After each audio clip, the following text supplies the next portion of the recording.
Welcome to Starrise Online Academy, where in every equation we seek logic and in every molecule we find meaning. So join us in this journey.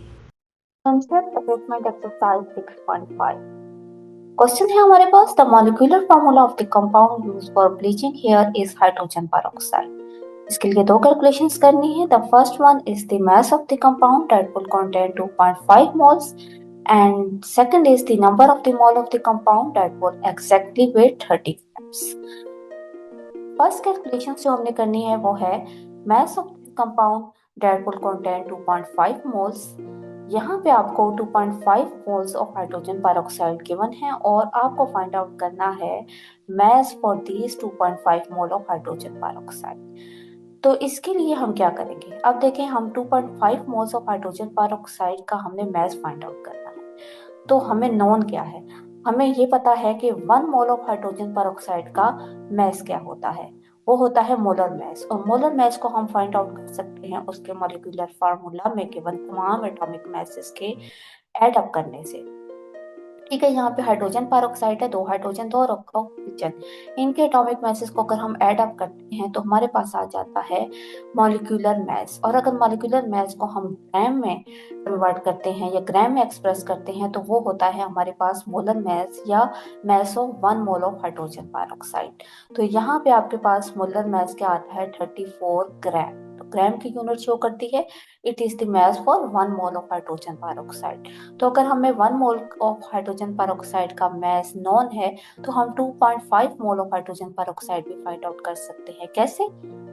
बस simply by multiplying the 34 gram that is for 1 mole of hydrogen peroxide को multiply कर दे 2.5 मोल से तो हमारे पास आ जाएगा mass for the 2.5 mole of hydrogen peroxide and it will be 85.04 gram of hydrogen peroxide. Next calculation है हमारे पास number of mole of this compound that will exactly contain 30 gram. तो अगर हमारे पास वेट 30 ग्राम है हाइड्रोजन पेरोक्साइड का तो उसके लिए नंबर ऑफ मोल्स कितने हैं। तो पहले हमें मोल्स गिवन थे और हमने मास फाइंड आउट करना था। अब हमें मास गिवन है 30 ग्राम, उसके लिए हमें मोल्स फाइंड आउट करनी है। तो मोल्स फाइंड आउट करने के लिए भी अगेन हम वही कन्वर्जन करेंगे, mass to mole conversion for the 1 mole of hydrogen peroxide. तो हमें पता है कि मोलर मास क्या होता है हाइड्रोजन पेरोक्साइड का, वो होता है, हमने पहले भी कैलकुलेट किया, एटॉमिक मास को ऐड करने से हमारे पास आया था 34.016 ग्राम। ठीक है, तो ये जो आपके पास मैस है, इस मैस में आपके पास होते हैं 1 मोल। ठीक है, तो अगर आपको ये पता है कि 34 ग्राम में 1 मोल होते हैं तो अब आप 30 ग्राम में कितने मोल्स होंगे ये फाइंड आउट कैसे करेंगे। करने के लिए सिंपली आप पहले 1 ग्राम के लिए देखेंगे कि 1 ग्राम में कितने मोल्स। तो 1 ग्राम में नंबर ऑफ मोल हम कैसे फाइंड आउट करते हैं, सिंपली जो भी हमें नॉन क्वांटिटी होती है उसको 1 से डिवाइड कर देंगे, 1 डिवाइडेड बाय 34, और इसको हम मल्टीप्लाई कर देंगे अननोन क्वांटिटी से जिसको हम फाइंड आउट करना चाहते हैं, मींस के 30 ग्राम ऑफ हाइड्रोजन पेरोक्साइड। तो 30 ग्राम ऑफ हाइड्रोजन पेरोक्साइड में कितने मोल्स होंगे, 1 divided by 34 into 30 moles of hydrogen peroxide. इसको अगर हम सॉल्व करते हैं तो हमारे पास आता है 0.88 मोल ऑफ हाइड्रोजन पेरोक्साइड। तो कैलकुलेशन से हम number of the mole find out कर सकते हैं फॉर द गिवन मास। इसको हम मजीद सिंपल वे में भी कैलकुलेट कर सकते हैं by using the formula. Formula है हमारे पास number of the mole is equal to given mass and molar mass. यहाँ पे वो मास होगा जो कि आपको क्वेश्चन में गिवन होगा और ये होगा मोलर मास। हम उसके फार्मूला से कैलकुलेट करेंगे, जो भी आपको कंपाउंड गिवन होगा उसके फार्मूला से जो मास कैलकुलेट किया जाएगा और उसको ग्राम की यूनिट में लिखा जाएगा उसको कहेंगे मोलर मास। तो इसमें हमारे पास मास जो गिवन है हाइड्रोजन पेरोक्साइड के लिए वो 30 ग्राम है और जो मोलर मास हमने कैलकुलेट किया है वो है 34 ग्राम। तो इसको अगर हम सॉल्व करते हैं तो अगेन हमारे पास आता है 0.66 मोल ऑफ हाइड्रोजन पेरोक्साइड। तो इस फार्मूला की मदद से भी moles of hydrogen peroxide find out कर सकते हैं for the given mass. Next question है हमारे पास, a spoon of table salt sodium chloride contain 12 gram of this salt, calculate the number of mole it contain. Again आपको mass given है और आपने मोल्स फाइंड आउट करने हैं। Maths आपको गिवन है 12.5 ग्राम ऑफ सोडियम क्लोराइड, उसका हमने मोल्स कैलकुलेट करने हैं। तो अगेन हम वही मोलर मैथ्स वाली कन्वर्जन यूज करेंगे। सोडियम क्लोराइड का पहले हम मोलर मैथ्स फाइंड आउट कर लेंगे और वो हमारे पास होगा इसके, और वो हम इसके फार्मूला मैथ्स में प्रेजेंट तमाम एटम के एटॉमिक मैसेज को ऐड अप करेंगे और उसके साथ ग्राम लगा देंगे, तो हमारे पास आ जाएगा molar maths of sodium chloride. तो ये मैथ्स हमारे पास आया है 58.5 ग्राम। इसका मतलब है कि अगर हमारे पास 58.5 ग्राम ऑफ सोडियम क्लोराइड हो तो वो बनते हैं 1 मोल के इक्विवेलेंट। तो 12.5 ग्राम ऑफ सोडियम क्लोराइड में कितने मोल्स होंगे, ये जानने के लिए हम पहले 1 ग्राम ऑफ सोडियम क्लोराइड में number of moles find out करेंगे। उसके लिए हमें क्या करना है, 1 divided by 58.5 moles of sodium chloride. हमेशा 1 से उस क्वांटिटी को डिवाइड किया जाता है जिसका हमें नॉन हो, ठीक है, और मल्टीप्लाई उस क्वांटिटी से किया जाता है जिसको हम फाइंड आउट करने जा रहे हैं, ठीक है। तो यहाँ पे अगर हमें 12.5 gram of sodium chloride find out करना है तो हम कैसे करेंगे, हम सिंपली 1 डिवाइडेड बाय 58.5 से मल्टीप्लाई कर देंगे 12.5 मोल्स ऑफ सोडियम क्लोराइड को। अब अगर हम इसको सॉल्व करते हैं तो हमारे पास आता है 0.213 मोल्स ऑफ सोडियम क्लोराइड, ठीक है। तो इस तरह से हम इस सिंपल कैलकुलेशन से number of mole find out कर सकते हैं। अगेन हम एक सिंपल फार्मूला में भी वैल्यू पुट करके ये कैलकुलेशंस कर सकते हैं। लाइक यहाँ पे भी आपको मैथ्स गिवन है और मोलर मैथ्स आपने कैलकुलेट कर लिया है, जस्ट इन वैल्यूज को पुट करें फार्मूला में। गिवन मैथ्स था आपके पास 12.5 और मोलर मैथ्स आपने जो कैलकुलेट किया था वो था 58.5 ग्राम पर मोल। तो यहाँ से हमारे पास मोल्स ऑफ सोडियम क्लोराइड आ जाते हैं 0.213 मोल्स ऑफ सोडियम क्लोराइड। तो आप इन दोनों मेथड से जो है वो नंबर ऑफ मोल्स निकाल सकते हैं फॉर द गिवन मैथ्स के लिए। आपको जो भी आसान लगता है आप उसको यूज कर सकते हैं। नेक्स्ट क्वेश्चन है calculate the mass of 1 mole of barium sulphate. अब 1 मोल ऑफ बेरियम सल्फेट का मास क्या होता है, 1 मोल ऑफ मास होता है मोलर मास। तो molar mass of barium sulphate आपने कैलकुलेट करना है। उसके लिए आपने क्या करना है, अपने बेरियम सल्फेट के फार्मूला यूनिट ये जो आपको गिवन है इसके अंदर जितने भी एटम है इनके एटॉमिक मास को ऐड अप करना है और साथ ही में यूनिट आपने ग्राम की यूज कर लेनी है, तो आपके पास आ जाएगा मोलर मास। तो यहाँ पे बेरियम सल्फेट है तो बेरियम का क्या होता है एटॉमिक मास 137 और सल्फेट का क्या होगा, सल्फर का क्या होगा 32 और ऑक्सीजन 4 है तो 4 into 16। इनको जब हम ऐड करते हैं तो हमारे पास आता है 233 ग्राम्स, ठीक है। तो ये अब ग्राम में आपने 7 ग्राम की यूनिट यूज की है तो ये अब आपके पास मोलर मास होगा। नेक्स्ट कॉन्सेप्ट असेसमेंट एक्सरसाइज 6.5 है आपके पास। An aspirin tablet contain 1.25 into 10 to the power 22 molecule. How many mole of this compound are present in tablet? Again, यहाँ पे आपको 1.25 into 10 to the power 22 molecules given है और आपसे पूछा जा रहा है कि नंबर ऑफ मोल्स कितने होंगे 1.25 into 10 to the power 22 molecules। ये जानने के लिए आपको जस्ट नंबर ऑफ मॉलिक्यूल को डिवाइड करना है एवोगैड्रस नंबर से। जस्ट आपको जो गिवन नंबर ऑफ मॉलिक्यूल है उसको एवोगैड्रस नंबर जो कि होता है 6.022 into 10 power 23 के साथ डिवाइड कर देंगे तो आंसर आ जाएगा 0.02 मोल्स ऑफ एस्पिरिन। नेक्स्ट है आपके पास how many moles of magnesium are present in 1 billion atoms of magnesium. अब मैग्नीशियम एटॉमिक फॉर्म में प्रेजेंट है आपके पास और उसके एटम हैं 1 बिलियन। तो ये 1 बिलियन एटम मिलके कितने मोल्स बनाएंगे ये आपसे पूछा जा रहा है। मीन्स के 1 बिलियन एटम्स अगर मिलते हैं तो आपके पास कितने नंबर ऑफ मोल्स बनते हैं। तो ये आप फाइंड आउट करने के लिए आपने बिलियन एटम को डिवाइड कर देना है एवोगैड्रस नंबर से। तो एवोगैड्रस नंबर क्या होता है 6.022 to 10 to the power 23 के साथ जब आप इसको डिवाइड करेंगे तो आपके पास आ जाएगी 1.66 into 10 to the power minus 15 moles of magnesium, ठीक है। तो इस तरह से हम नंबर ऑफ मोल्स कैलकुलेट कर सकते हैं by dividing it with the Avogadro's number. Next आपके पास है concept assessment exercise 6.6 represent the following chemical reaction by chemical equation. अब आपने गिवन केमिकल रिएक्शन के लिए केमिकल इक्वेशन को राइट डाउन करना है। क्वेश्चन है आपके पास burning of the hydrogen to produce water. तो यहाँ पे आपके पास स्टेप 1 है कि आपने रिएक्टेंट और प्रोडक्ट को आइडेंटिफाई करना है कि यहाँ पे जो गिवन स्टेटमेंट है इसके अकॉर्डिंग आपके पास रिएक्टेंट कौन से हैं और प्रोडक्ट कौन से हैं। देखिए यहाँ पे आपको है बर्निंग। बर्निंग क्या होती है? बर्निंग होती है ऑक्सीडेशन। ऑक्सीडेशन क्या होती है? Addition of the oxygen. जब भी ऐड हो रही होती है ऑक्सीजन किसी मॉलिक्यूल के अंदर तो उसको कहते हैं बर्निंग। क्योंकि बर्निंग आपको पता है हमेशा ऑक्सीजन की प्रेजेंस में होती है। क्यों? क्योंकि बर्निंग होती ही ऑक्सीडेशन है। तो यहाँ पे आपके पास ऑक्सीडेशन किसकी हो रही है? बर्निंग किसकी हो रही है? हाइड्रोजन की। मींस के सेकंड रिएक्टेंट है आपके पास हाइड्रोजन और वो आपके पास प्रोड्यूस क्या कर रहे हैं? वाटर। तो वाटर आपके पास क्या हो गया? प्रोडक्ट। तो यहाँ पे हम लिख सकते हैं hydrogen plus oxygen is equal to water. ये हमने वर्ड फॉर्म में इक्वेशन लिख ली है। अब स्टेप 2 है right symbols and formulas for the reactant and products. तो यहाँ पे जो आपने रिएक्टेंट और प्रोडक्ट लिखे हैं उनके लिए आपने सिंबल और फार्मूला लिखना है। लाइक हाइड्रोजन के लिए H2 होता है, ऑक्सीजन भी डायटोमिक फॉर्म में होती है O2 और वाटर का फार्मूला आपको पता है H2O होता है। तो ये अब हमने इसको सिंबल्स और फार्मूला की फॉर्म में इस इक्वेशन को लिख दिया है।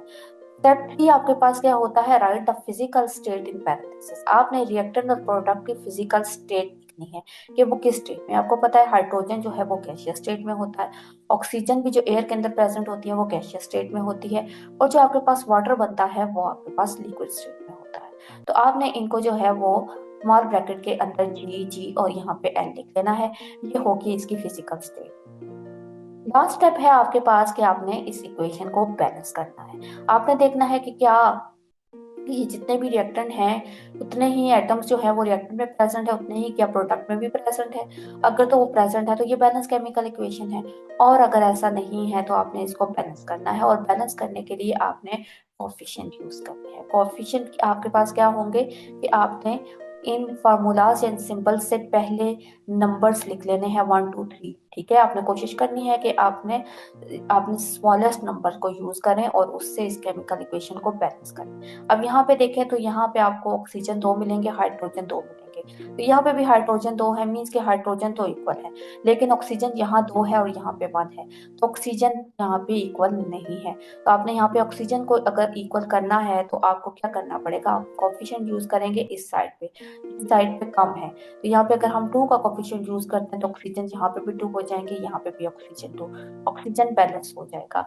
लेकिन जब आप यहाँ पे 2 कोफिशिएंट यूज करेंगे तो यहाँ पे हाइड्रोजन ऑलरेडी आपके पास है, तो यहाँ पे अगर ऑक्सीजन कोफिशिएंट्स के साथ मल्टीप्लाई हो रहा है तो हाइड्रोजन भी कोफिशिएंट के साथ मल्टीप्लाई होकर 4 हो जाएगा।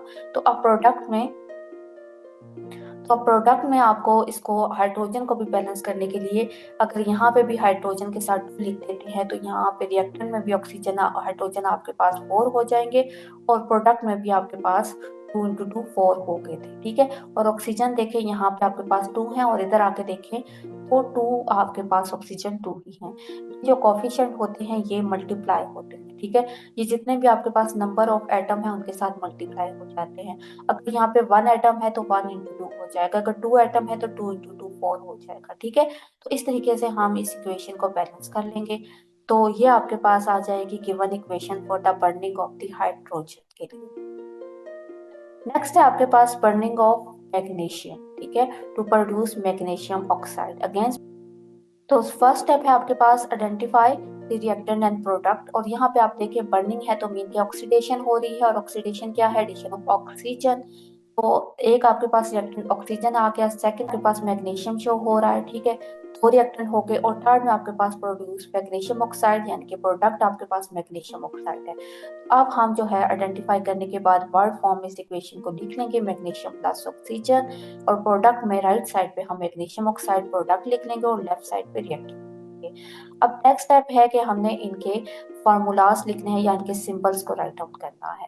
फॉर एग्जांपल अब यहाँ पे मैग्नीशियम है तो ये एटॉमिक फॉर्म में है, इसका हम सिंबल लिख देंगे और ये ऑक्सीजन है, ये डायटोमिक फॉर्म में होती है, इसका हम मॉलिक्यूलर फार्मूला लिख देंगे। ठीक है, और मैग्नीशियम ऑक्साइड भी आपके पास आयनिक कंपाउंड है तो इसका भी हमारे पास जो फार्मूला होगा वो मैग्नीशियम ऑक्साइड होगा, तो ये भी हम राइट डाउन कर देंगे। ठीक है, स्टेप आपके पास 3 होगा कि right physical state in the parenthesis. अब आपने इनकी फिजिकल स्टेट लिखनी है। आपको पता है मैग्नीशियम एक मेटल है और मैग्नीशियम सॉलिड फॉर्म में होती है। ऑक्सीजन आपके पास एक गैस है और गैस आपके पास उसका पैरेंथेसिस हम G लिखेंगे। और मैग्नीशियम ऑक्साइड भी आपके पास एक सॉलिड फॉर्म में आता है, तो हम यहाँ पे मैग्नीशियम के साथ सॉलिड के लिए S पैरेंथेसिस में लिख लेंगे, ऑक्सीजन के लिए G लिख लेंगे और मैग्नीशियम ऑक्साइड के लिए S लिख लेंगे in small bracket. Next step है कि हमने balance the equation by using the coefficient. अब आप यहाँ पे देखें तो आपको वो मैग्नीशियम जो है वो दोनों तरफ एक एक मिलेंगे, यानी कि मैग्नीशियम इज इक्वल। ऑक्सीजन देखें, यहाँ पे अगेन 2 ऑक्सीजन है, यहाँ पे 1 ऑक्सीजन है, तो ऑक्सीजन को बैलेंस करना पड़ेगा हमें। ऑक्सीजन को बैलेंस करने के लिए हम क्या करेंगे, हम कोएफिशिएंट यूज कर देंगे। किस साइड पे, जिस साइड पे कम ऑक्सीजन प्रेजेंट है। यहाँ पे 2 है, यहाँ पे 1 है, तो हम क्या कौन सा कोएफिशिएंट लगाएं कि यहाँ पे ऑक्सीजन भी हमारे पास इक्वल आ जाए। ऑब्वियसली हमें इस एक ऑक्सीजन को 2 करने के लिए अगर हम यहाँ पे 2 लगाते हैं तो 2 1s are 2 हो जाएंगे, तो दोनों तरफ ऑक्सीजन इक्वल हो जाएंगे। बट अगेन अगर हम यहाँ पे 2 लगाते हैं तो वो ना सिर्फ ऑक्सीजन के लिए 2 होगा बल्कि मैग्नीशियम के लिए 2 होगा। तो आपके पास यहाँ पे मैग्नीशियम 1 था, यहाँ मैग्नीशियम 2 हो जाएंगे। तो अगेन हमें फिर मैग्नीशियम के लिए भी जो है वो यहाँ पे मैग्नीशियम जहाँ पे कम है वहाँ पे मैग्नीशियम के साथ मजीद कोएफिशिएंट 2 का यूज करके लाइक दिस हम इसको बैलेंस कर लेंगे। So 2 magnesium atoms plus 1 oxygen molecule will form 2 magnesium oxide। ठीक है, तो ये अब आपके पास बैलेंस केमिकल इक्वेशन आ जाएगी। कंसेप्ट असेसमेंट एक्सरसाइज 6.7 है आपके पास। Transform the following chemical equation into ionic equation. आपको केमिकल इक्वेशन गिवन है और आपने इसको कन्वर्ट करना है आयनिक इक्वेशन में। केमिकल इक्वेशन कौन सी आपके पास गिवन है, सिल्वर नाइट्रेट है एक्वस फॉर्म में, सोडियम क्लोराइड है एक्वस फॉर्म में, और ये दोनों मिलके आपके पास प्रोडक्ट बना रहे हैं सिल्वर क्लोराइड और सोडियम नाइट्रेट। यहाँ पे सोडियम नाइट्रेट एक्वस में है और सोडियम क्लोराइड भी यहाँ पे एक्वस में है। अब केमिकल इक्वेशन को आयनिक इक्वेशन में कन्वर्ट करने के लिए आपने क्या करना है, जो भी रिएक्टेंट में और प्रोडक्ट में एक्वस फॉर्म में प्रेजेंट है कंपाउंड, उनको हम आयनाइज फॉर्म में लिख लेंगे, डिसोसिएटेड फॉर्म में, अलग अलग सेपरेट आयन के फॉर्म में लिख लेंगे। और आयंस के ऊपर हम चार्ज भी इनका मेंशन करेंगे। हमारी प्रीवियस वीडियोस में बताया गया है कि चार्ज हम कैसे फाइंड आउट कर सकते हैं, किसी भी एटम के ऊपर किसी भी एलिमेंट का चार्ज, तो ये आप उनके ग्रुप नंबर को देख के बता सकते हैं कि इनके ऊपर कौन सा चार्ज आएगा। तो अब यहाँ पे हमारे पास सिल्वर नाइट्रेट एक्वस में है, तो हम सिल्वर को कैसे अलग अलग आयनाइज फॉर्म में लिखेंगे, सिल्वर +1, और ये एक्वस में था, प्लस नाइट्रेट आयन एक्वस में था, क्योंकि ये आपके पास आयनिक कंपाउंड था, एक के ऊपर +1 चार्ज और नाइट्रेट के ऊपर -1 चार्ज होगा। अगेन सोडियम क्लोराइड था, तो सोडियम +1 चार्ज, सोडियम कैटायन होता है, क्लोराइड एनायन होता है, क्लोराइड के ऊपर -1 चार्ज। और पैरेंथेसिस में हम वही वाली फिजिकल स्टेट लिखेंगे जो कि आपके पास केमिकल इक्वेशन में गिवन है एक्वस एक्वस। इस तरह से यहाँ पे सिल्वर क्लोराइड के फॉर्म में भी ये सॉलिड फॉर्म में है, तो इसको हम एज इट इज लिख लेंगे। नेक्स्ट है आपके पास सोडियम नाइट्राइड, तो यहाँ पे सोडियम +1 स्टेट में होता है और नाइट्राइड जो है इसको बैलेंस करने के लिए आपको -1 चाहिए, तो वो नाइट्राइड -1 के फॉर्म में होगा। अब ये दोनों भी एक्वस में आ जाएंगे, तो ये हमारे पास आ गई है आयनिक इक्वेशन। अब अगर हम नेट आयनिक इक्वेशन लिखना चाहते हैं इसके लिए, तो हमें क्या करना होगा कि हमें उन कॉमन आयन को रिमूव कर देना होगा जो कि दोनों तरफ प्रेजेंट है। यहाँ पे आपको सोडियम और नाइट्राइड जो है वो दोनों तरफ कॉमन नजर आ रहे हैं, तो हम यहाँ से इनको इक्वेशन को रिमूव कर देंगे, तो ये इक्वेशन हमारे पास सिंप्लीफाइड फॉर्म में आ जाएगी। Silver +1 chloride -1 is equal to silver chloride solid. ठीक है, तो ये आपके पास सिल्वर और क्लोराइड एक्वस फॉर्म में थे और फाइनली प्रोडक्ट में ये आपके पास सॉलिड फॉर्म में आ गई है, तो ये आपके पास नेट आयनिक इक्वेशन आ गई है। उम्मीद है कि आपको ये बहुत अच्छे से समझ आ गया होगा। नेक्स्ट क्वेश्चन की तरफ चलते हैं। नेक्स्ट केमिकल इक्वेशन आपको जो गिवन है वो है zinc solid plus 2 HCl aqueous goes to form zinc chloride aqueous plus hydrogen gas. Ionic equation लिखनी है, तो आयनिक इक्वेशन लिखने के लिए अगेन जो रिएक्टेंट और प्रोडक्ट हमें एक्वस फॉर्म में गिवन है उनको हम डिसोसिएटिव फॉर्म में या आयनाइज फॉर्म में लिखेंगे। तो यहाँ पे आपको जिंक सॉलिड फॉर्म में है तो उसको एज इट इज लिखेंगे, लेकिन हाइड्रोजन क्लोराइड या HCl एक्वस फॉर्म में है तो उसको हम अलग अलग आयनाइज फॉर्म में लिख देंगे, कैटाइन और एनाइन की फॉर्म में। तो इस तरह से आपके पास जिंक क्लोराइड भी एक्वस फॉर्म में है, तो इसको भी हम आयनाइज फॉर्म में या फिर कैटाइन और एनाइन की फॉर्म में लिख लेंगे। ठीक है, ये गैसियस स्टेट में है तो इसको भी हम एज इट इज लिख लेंगे। जाएगी, इसको हम आयनाइज नहीं करेंगे। Like zinc sulphur plus 2H plus 2 chloride negative ion, उनके साथ हम एक्वस पुट करेंगे और प्रोडक्ट में zinc plus 2 chloride ion -1 plus hydrogen. तो यहाँ पे आपके पास जिंक के ऊपर +2 चार्ज होगा और 2 क्लोराइड में आपके ऊपर -1 चार्ज होगा। तो इस तरीके से हमने चार्ज को भी देखना है कि चार्ज कैसे बैलेंस हो रहा है। तो यहाँ पे आपके पास जिंक एक्वस स्टेट में है, क्लोराइड भी एक्वस है, और इधर देखें तो आपके पास H+ एक्वस है और क्लोराइड एक्वस है। अब यहाँ पे नेक्स्ट हमें नेट आयनिक इक्वेशन लिखने के लिए क्या करना है कि हमें कॉमन आयंस को रिमूव कर देना है। तो यहाँ पे कॉमन आयन आपको क्लोराइड ही नजर आएगा। 2 chloride in reactant and 2 chloride in the product will be removed from this equation, and we will get the net ionic equation in this form: zinc solid plus H+ ion and aqueous will form zinc +2 in aqueous plus hydrogen gas। ठीक है, तो ये हमने net आयनिक equation drive कर ली है from the chemical equation. Next concept assessment exercise 6.8 है आपके पास। Write the molecular formula of the following compound. के मॉलिक्यूलर फार्मूला लिखने के 2 स्टेप्स होते हैं। एक स्टेप होता है कि हम उसका सिंबल लिखेंगे और सेकंड स्टेप होता है हम उसका सबस्क्रिप्ट लिखेंगे। तो हम कौन से सिंबल लिखेंगे और कौन सा सबस्क्रिप्ट लिखेंगे, तो हम पहले गिवन कंपाउंड्स पे देख लेते हैं जो हमें क्वेश्चन में गिवन है। वो कंपाउंड है आपके पास CH3CH2OH। अब इसका हमने मॉलिक्यूलर फार्मूला ये राइट डाउन कर लिया। ये हमने कैसे राइट डाउन किया, सबसे पहले हमने देखा है कि यहाँ पे कितने डिफरेंट टाइप के एलिमेंट्स प्रेजेंट है। यहाँ पे आपके पास कार्बन प्रेजेंट है, हाइड्रोजन प्रेजेंट है और ऑक्सीजन प्रेजेंट है। तो हमने इन तीनों के सिंबल लिख लिए, कार्बन, हाइड्रोजन और ऑक्सीजन। नेक्स्ट हमने इनके सबस्क्रिप्ट लिखने हैं। तो सबस्क्रिप्ट हमने क्या लिखा, मॉलिक्यूलर फार्मूला में सबस्क्रिप्ट क्या होता है, मॉलिक्यूलर फार्मूला में सबस्क्रिप्ट होता है एक्चुअल नंबर ऑफ एटम। तो यहाँ पे actual number of carbon, hydrogen और ऑक्सीजन जितनी भी नंबर में प्रेजेंट है उन नंबर को हमने इसके सबस्क्रिप्ट में लिख देना है।